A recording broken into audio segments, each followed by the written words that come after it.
$1 million. That's the number everyone throws around when they talk about retirement, like it's some basic checkpoint you're supposed to hit if you did things right. Work hard, save consistently, invest responsibly, boom, 1 million. Here's the thing, that number feels normal because we hear it all the time. Online calculators, financial podcasts, even casual conversations turn it into the default finish line. But if you pause for a second and look around, something doesn't add up. Most people you know are stressed about money. A lot of them are living paycheck to paycheck.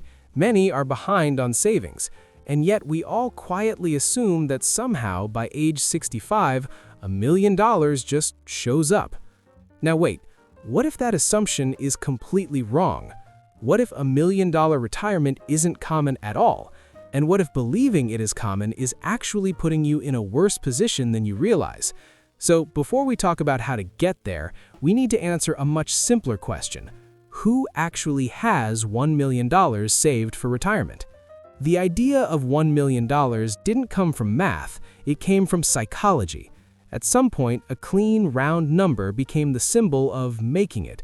Not rich, not luxury, just safe, comfortable, responsible.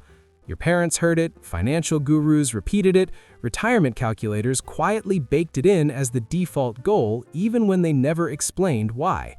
Here's the thing, $1 million sounds huge in your head, but spread over 30 years of retirement, it stops feeling so impressive. That's about $33,000 a year before taxes, not exactly champagne money. But because the number is big, our brains treat it like a finish line instead of a planning tool. We stop asking better questions. How much will I actually spend? How flexible is my life? What happens if markets underperform?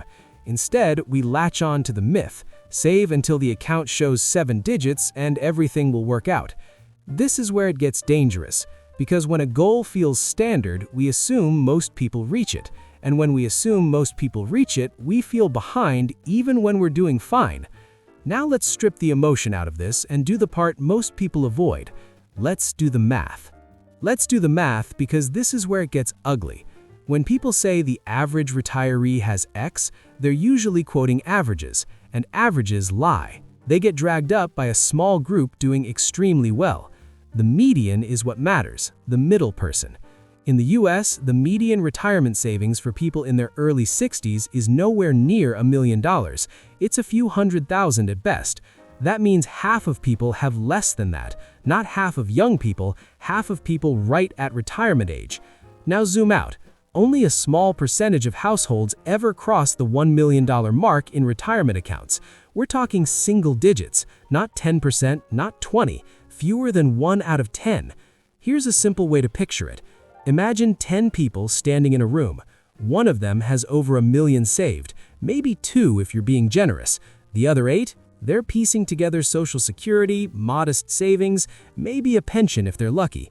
And it gets worse when you adjust for reality.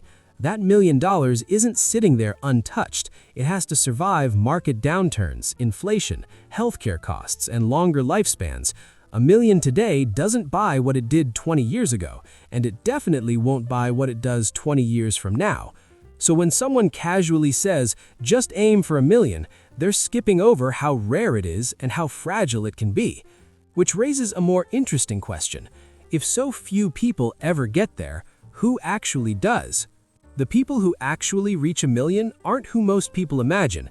It's not day traders glued to 6 screens. It's not crypto lottery winners, and it's definitely not people who suddenly got serious about saving at 45. It's boring people with boring habits. They tend to have above-average incomes, yes, but that's not the real difference. The real difference is consistency. They save automatically, they invest simply, and they do it for a long time without stopping. Here's the pattern you see over and over. They start early, even if it's small. They increase contributions slowly instead of dramatically. They avoid pulling money out for lifestyle upgrades that feel justified in the moment. And most importantly, they don't panic when markets get ugly. They also tend to live below what their income would allow. Not dramatically, just enough to keep the gap between earning and spending working in their favor. And there's one more thing that doesn't get talked about enough. They rarely think of themselves as on track. They assume they're behind, so they keep going, which leads us to the real advantage they have: time. And what happens when you underestimate it? Time is the part everyone understands in theory and ignores in practice, because the damage doesn't feel dramatic, it feels invisible.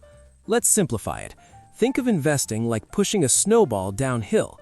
Early on, it's small and unimpressive. You barely see it move. That's why most people stop pushing. But every year you wait, the hill gets shorter. Someone who starts investing at 25 has a massive advantage over someone who starts at 35, even if the second person saves more per month. Those first 10 years are doing the heaviest lifting. Now here's where it quietly falls apart for most people.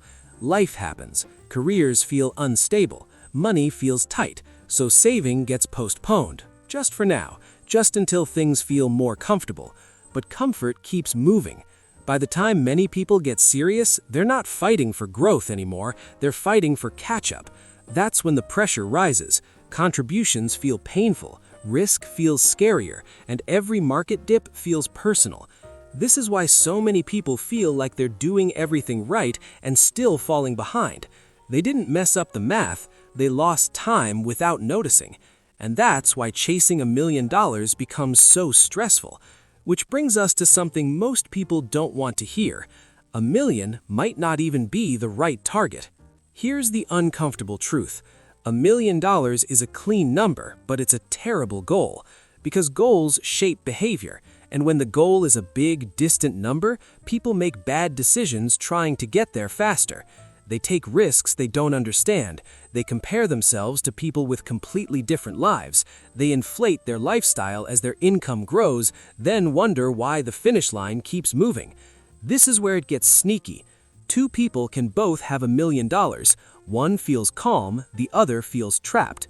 Why? Because retirement isn't about the size of the pile, it's about how fast you're burning through it. Someone spending $30,000 a year with $600,000 saved might be safer than someone spending $70,000 a year with $1 million in the bank. One has flexibility, the other has pressure. The obsession with the number hides what actually matters: spending habits, commitments, fixed costs you can't undo. And when people finally hit the number, they often feel nothing. No relief, just a new fear. What if it's not enough? What if markets crash? What if I miscalculated? That's when you realize the number never gave security, structure did. Which leads us to a better question than how do I reach $1 million? What actually makes retirement feel safe? What actually matters more than the number is how resilient your life is, not your net worth, your options. Cash flow you can control, expenses you can adjust, skills that still have value if plans change. Those are the things that create real safety. This is the difference between spreadsheet security and psychological security. Spreadsheet security looks perfect on paper: a target number, a projected return, a clean withdrawal rate, and it falls apart the moment reality behaves differently than expected. Psychological security is messier but stronger. It comes from knowing you could spend less if you had to, knowing you're not locked into costs that demand constant income, knowing you don't need markets to cooperate perfectly for your life to work. This is why so many people retire comfortably on far less than $1 million, while others panic with more. They built flexibility, not just balances. And once you see that, the question shifts. It's no longer, will I hit the number? It becomes something quieter and much more useful. What is enough for me? The real question isn't whether you'll reach $1 million, it's whether your future life is designed to require it. Most people never ask that. They inherit a number, chase it for decades, and hope it solves problems they never defined. But retirement isn't a test you pass or fail, it's a transition. And transitions care less about totals and more about adaptability. If your expenses are flexible, your work is optional, and your expectations are realistic, the pressure drops dramatically. The number stops looming over every decision. This is where clarity beats motivation.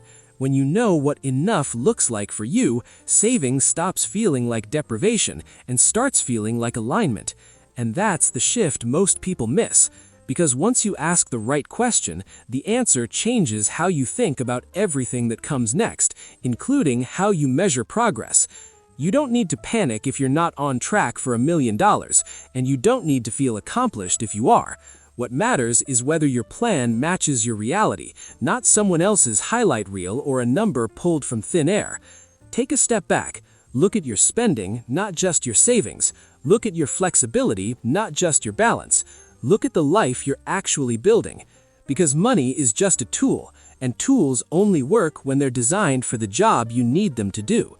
$1 million sounds impressive, but peace of mind is the real goal. And that number is different for everyone.